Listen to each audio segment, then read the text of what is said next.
Kính thưa quý vị, và tiếp theo chúng ta sẽ cùng đến với phần trình bày của diễn giả là ông Andrew Chan, tư vấn trưởng của PricewaterhourseCooper, PwC Malaysia, phụ trách biến đổi khí hậu và bền vững Đông Nam Á, với bài thuyết trình vai trò của lãnh đạo cấp cao trong kỷ nguyên ESG, hàm ý chiến lược và những góc nhìn sâu sắc. Mời quý vị cùng theo dõi.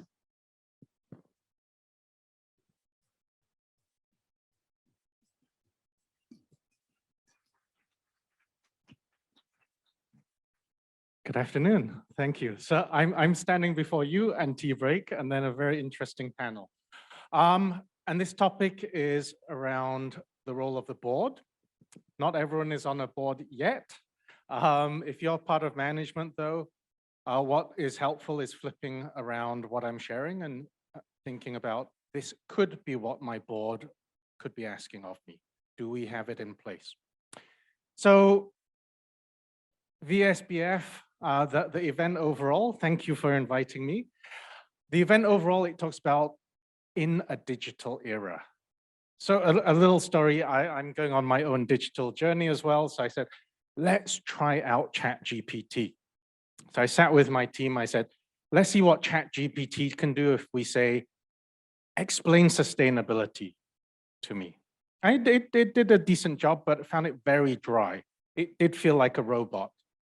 So I said, could you add some data points? It's very good with data points because it grabs lots of data, but it still felt something was missing. So I said, could you insert a sustainability joke? And it did. It said, ESG stands for everybody suddenly green. It's like, not a fantastic joke, but something we can work with. So there's a motto to this. Everybody suddenly green. You can look at this from two angles. One, you could go skeptical and you could say, everyone suddenly wants to jump on the green bandwagon. Do they really know what they're doing? Or you could go positive, which is what I choose to do, and say, we need everyone involved in this revolution. I would rather have them on board, even if they don't all know everything, because there's so much to learn. We're never going to get there anyway. I'm still learning and I've been doing it 18 years. Okay, so everybody's suddenly green. So this is also relevant for boards. Most of board members now were not covering the topic of sustainability when they were part of the C-suite. Okay, parts of it, yes, like compliance to labor standards, Environmental Act and so on, but looking at it with a pure kind of sustainability lens, the linkage to value, the balance between the different environmental, social dimensions as well. It's a relatively new lens. Okay, so that's part of the context. Management team, board, actually everyone is learning at the same time. And there's not enough resource out there as well. Okay, so if I just start off, the situation, given that this is a relatively new topic, is actually fairly unforgiving for board members, especially if you're in a financial institution and you have a regulator who has a lot of teeth, Singapore, Malaysia, etc. The regulators, the central banks, quite strict on board members and capabilities. Also reading through board minutes to see how board members contribute. So there's a real concern from board members. How active, how much do we actually lean into the sustainability agenda if I'm being minuted, judged, etc. So it's very difficult. And then if you're not doing enough, you might get very activist shareholders who vote against you. This has happened.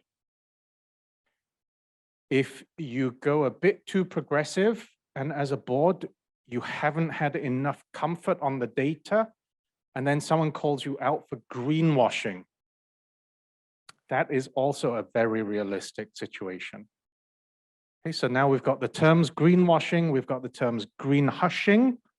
You're saying you're doing too much, you're saying you're not doing enough. It's a very narrow sweet spot in the middle. Okay, so it's very challenging nowadays to be a board member, but yet our regulators are still pushing for this. Key investors are still pushing for this. Okay, so it's navigating that tightrope. As board members, you're learning about the agenda, and sometimes you just don't know what you don't know. So there is guidance, as mentioned, through the regulatory side of things, codes of governance and so on. This is an example from Vietnam, and it covers many things that we see in other codes of governance or expectations for board members when it comes to sustainability. You know, balancing the corporate governance side of things, monitoring the strategy and the implementation. Some will say that the board is responsible for making sure management has the right resources allocated to respond and deliver on the strategy. And that's always the challenge as well, balancing the financial return. And in a situation where we're coming out of COVID, how much do we put into sustainability matters? And sometimes the ROI on sustainability investment could be a bit longer term. Okay, sometimes, not always. The other area that I'd highlight as well is that many guidance does talk about environmental, it talks about social. What they don't normally talk about is the linkage to purpose. Okay, I've been assessing board effectiveness for well over 10 years now. Okay, we interview boards, we interview management team, and we say, how is your board performing? Some feel a bit reticent initially. Should we be sharing about how we think our directors are performing? But one of the things that's often discussed with us is the purpose of a company. When we were doing these effectiveness reviews previously, board members would spend very little time talking about purpose. We know our purpose. The company's clear on the purpose. Let's move to the next question. The last 4 years, 3-4 years now, we've actually had a very good discussion around purpose. Board members are actually pausing and saying, hold on, we have a purpose. Yes, we know that. You discussed that with us before. We still have the purpose. It's the same purpose. But we as board members are not sure how are we delivering on the purpose. What metrics do we get? We get lots of information about financial performance, more than we need. But how much data do we get to say, how are we performing against the purpose of the organization? I'm not going to say sustainability is the silver bullet. You get ESG data that describes the purpose. Not quite, but there is overlap. Okay, and the agendas do overlap a lot. So now that there's a big push towards sustainability reporting, disclosures, the types of metrics that are being used, boards are saying, actually, what we traditionally thought was intangible when it comes to social impact, environmental performance, actually, maybe we should be getting more data to understand, are we delivering on our purpose instead of it being a nice slogan and no one's held to account? Okay, so that's something else that is rising on the agenda, supported by the sustainability agenda. And you've seen organizations coming up, purpose-driven organizations. Lots are being written about them, how much impact they're having, the ability to attract talent, and so on. Coming back to the role of boards, one of the challenges that we see for board members is also which board committee gets involved. So let's take something like TCFD, Task Force on Climate-Related Financial Disclosures. One part of TCFD is please look at climate risks. Sounds okay, right? Risks. Maybe we should get the board risk committee involved in that. Other part of TCFD is looking at opportunities. So do we put TCFD under the board risk committee or do we split it up? Okay, the opportunity side, should it sit under risk committee? Okay, so that's one of the challenges is sustainability cuts across the whole organization. Many are forming board sustainability committees, but they're saying, hold on, we need to integrate it with other board committees as well. The reporting side, does it go to the audit committee? When we're looking at performance and KPIs of our C-suite, should this be under the non-rem committee? Okay, so how much actually sits under the board committee? Our simple answer, there actually is no right or wrong answer. One of our clients, one of the largest leisure and entertainment companies globally, they put sustainability fully under their audit committee because they said, this is our most powerful committee. And we're taking sustainability seriously. We're going to choose to put it under the most powerful committee. It's not because they're just going to look at disclosure, they're looking at the whole agenda. I'm just going to double click on a couple of topics. So I talked about the non-rem committee. Setting sustainability KPIs is actually very difficult. We've heard in the discussions earlier, net zero commitments to 2050. The board, unlikely to be around in 2050. Most members in the C-suite right now will probably be retired when it comes to 2050. So when we say you've hit net zero 2050 targets, how much incentive is there right now for current generation management? How do you actually bring those targets forwards and say, what do we need to achieve by 2030, by 2025, during the tenure of your C-suite? And when it comes to annual bonus, how do we actually assess on an annual basis the performance? Okay, you can do, there are some easy ones like, as long as there's no big controversy, as long as we don't get accused of greenwashing, yes, you can assess that on an annual basis. But when it comes to climate impacts, when it comes to ripple on social impacts, those are multi-year impact areas. It actually gets very difficult. And then what is the portion you allocate if you're looking at employee share option schemes or LTIP? Okay, so more and more work is being done in that space. There's some examples there that you can read in your decks. On the board risk committee as well, I've given that example, for example, on TCFD. Do you split that into the risk committee or do you oversee that with the overall sustainability committee? Another thing that is a big trend is on this topic of greenwashing. In Asia Pacific, we had a couple of data points as well from a couple of the other speakers also mentioned. The Vietnam IFC PwC study on the state of disclosures in Vietnam on sustainability. It's a similar story. So in Asia Pacific, we're making above global average commitments on sustainability. Commitments, okay, above global average.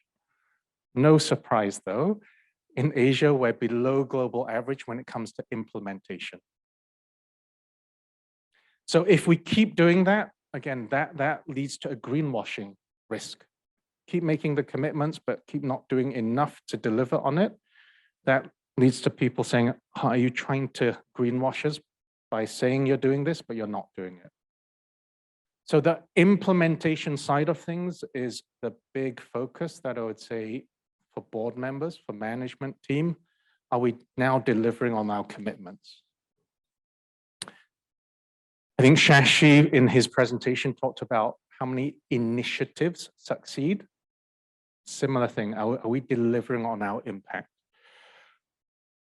In our view, there's lots of areas, but if we had to distill down, we'd say that there's 4 areas that the board could focus on in the near term, just to make sure you get right and set a stronger foundation. Governance structure. We've heard this mentioned a couple of times. Do we have the right levels? Board level, management level. What is often forgotten about though? The level below the C-suite, C-2 or mid-management layer. That's where you start getting a lot more interaction between your different corporate functions. Procurement, HR, internal audit. Okay, get the working committee working there. That tends to be where the gap is. An example, we were dealing with an international energy company, used to be called oil company. International energy company, the CEO has been making big commitments about net zero for well over 5 years. And we spoke to the Asia Pacific head of procurement. He said, how are you in procurement making decisions to support your global net zero commitments? Blank faces. They have not cascaded it in. So if you think about scope 3 emissions and procurement is not doing anything to mirror the commitments from the CEO or the organization, you're going to have a big problem delivering on net zero. Okay, so don't underestimate that engagement and the linkage with the corporate functions. ESG reporting, it sounds simple. We heard there are different standards, but we would also say, what data do you choose to report on? Are you focusing on process metrics? Like we are spending this much money, we've put this much time in, we have these 50 initiatives. Does that tell as much as investors, bankers, key stakeholders?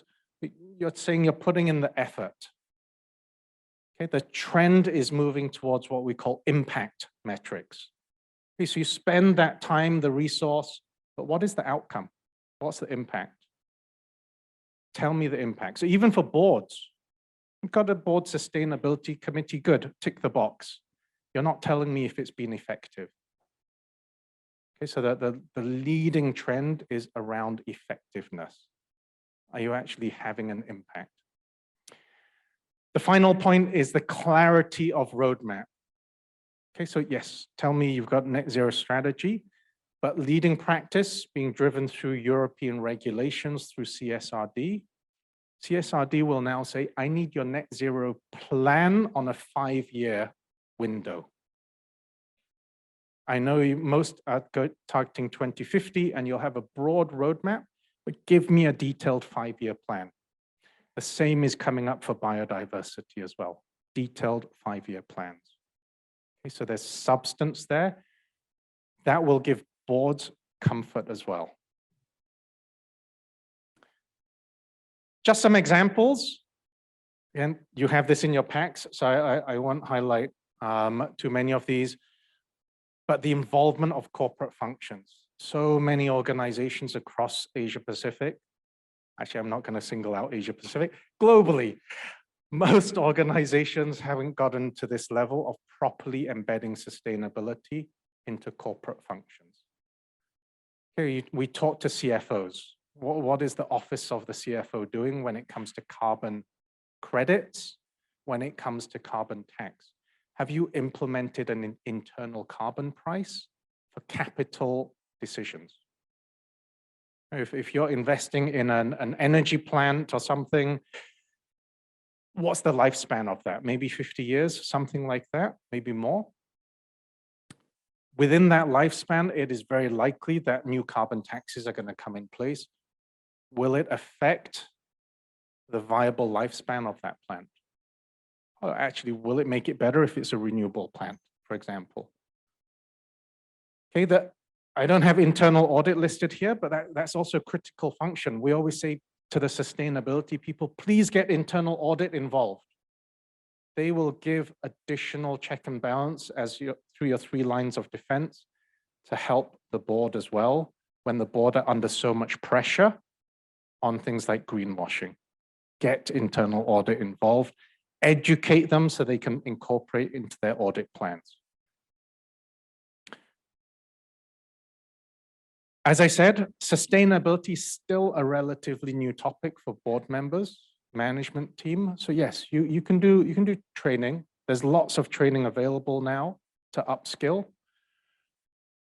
One thing I'd also say, because we get calls almost every week from clients saying, can you recommend a chief sustainability officer? Could you recommend a head of sustainability to me? I was like, they're like unicorns. There's not a lot of them in the market. Yes, you're going to pay over the odds and everyone wants them. Please develop your talent. Okay, cannot keep waiting a year, a second year, a third year, trying to find the unicorn. Develop the board, develop your management, develop your talent. What I'd also say for the board is not enough boards are thinking about an advisory panel. Many boards are thinking, can I get someone sustainability to sit on my board? But again, there aren't enough of them. We've seen approaches taken for digital, where companies have a digital advisory panel for the board. They're not board members, but they advise the board. Something like that could be done as well when it comes to the topic of sustainability. Do I need a biodiversity specialist? Do I need a climate specialist? I need them to come in for part of a meeting because we're discussing nature-based solutions, but I don't need them sitting in the board full time. Okay, so advisory panels to the board is a trend that we're seeing coming up more. And I'll leave you with just some final thoughts. This is not comprehensive. There's actually a lot more questions available. We've done a guide for directors through the PwC Malaysia exchange. We were also involved in developing the 15 environment and social indicators that Vietnam companies have to disclose. But here are some questions that might give you a bit of guidance about engaging with management team, getting a bit more comfort, ranging from the strategy side of things through to some technical areas around climate, okay, through to understanding the data and the reporting. But what I'd say is that the board doesn't need to know all the answers, okay, but the board needs to understand the right questions to ask.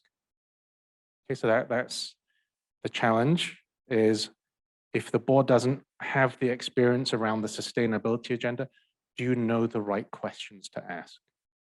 Okay, do you know if the company's heading into the greenwashing or the green hushing territory? Do you understand where the net zero approach, TCFD approach, biodiversity approach, even buying carbon offsets? Okay, we found a client put a LinkedIn post and said, look, this is the type of carbon offset we're going to go for. 2 days later, they removed the post, partly because we messaged them as well and said, actually, this is probably a bit too narrow. Are you sure you want to say this? People don't know what they don't know. So the openness, the balance, the transparency, and the engagement that you want to get different inputs to help you in decision making. Okay, so asking the right questions. I will end my presentation there. Thank you so much for having me. Happy to discuss more during tea break. Thank you.